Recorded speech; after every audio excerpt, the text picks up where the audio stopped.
Hi everybody, so today you've been helping Granny, haven't you? You've been letting her know what she needs to make some cakes, and I thought it would be so fun because baking is my favourite thing. So I've been looking at what I need to make some cakes, and I thought that we could have a go at making some fairy cakes today. So lots of you have been writing the recipe for fairy cakes, and here I've got all of those ingredients that you said that I would need. So I've got some butter, some caster sugar, some eggs, some self-raising flour to make those fairy cakes rise, and I've got some vanilla flavouring to make them extra tasty.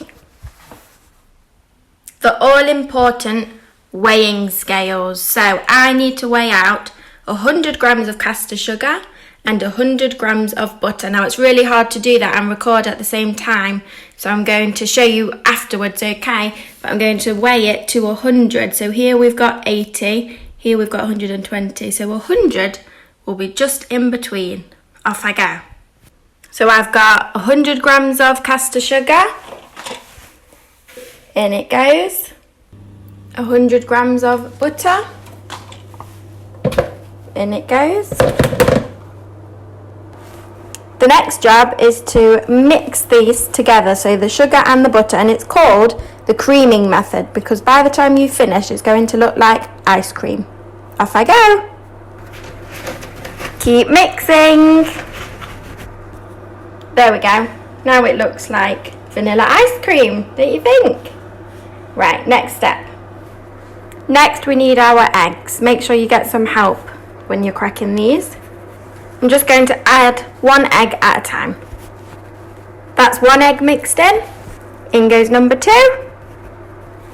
So that's the 2 eggs mixed in, and it's not looking very tasty at the minute, but I promise it will taste good. If you haven't turned your oven on yet, turn it on now. Make sure you get an adult to do that job though, because the oven is hot. Next I need 100 grams of self-raising flour. So again I'm going to go in between 80 and 120. There's my 100 grams of flour, but it's really important that I use a sieve to put this into my mixture because that's what gets all of the air into your fairy cake. So make sure you've got your sieve and just add a little bit at a time. That's all sieved in, and now I'm just going to fold it, but I'm going to do a figure of 8 to keep all the air in my fairy cakes, because if you mix it in too fast you're going to knock all the air out and then they won't rise up. And you know, children, my mummy, she's very clever because she is a chef. Well, she was a chef. When I was younger, she was a chef, and she taught me how to make fairy cakes, and we used to make them all the time. And she always told me it was so important to be really careful when you add the flour so that you don't knock all of the air out. So we need to listen to my mummy. Just add in the rest of the flour and being really gentle again, like the number 8. So now my mixture is ready to go into my cup cases. So I'm just spooning in a little bit into each one. Just like this. Oh, maybe not. There we go. That's it. They're ready to go in the oven. Which one do you think will be the biggest? I think this one. Which one do you think?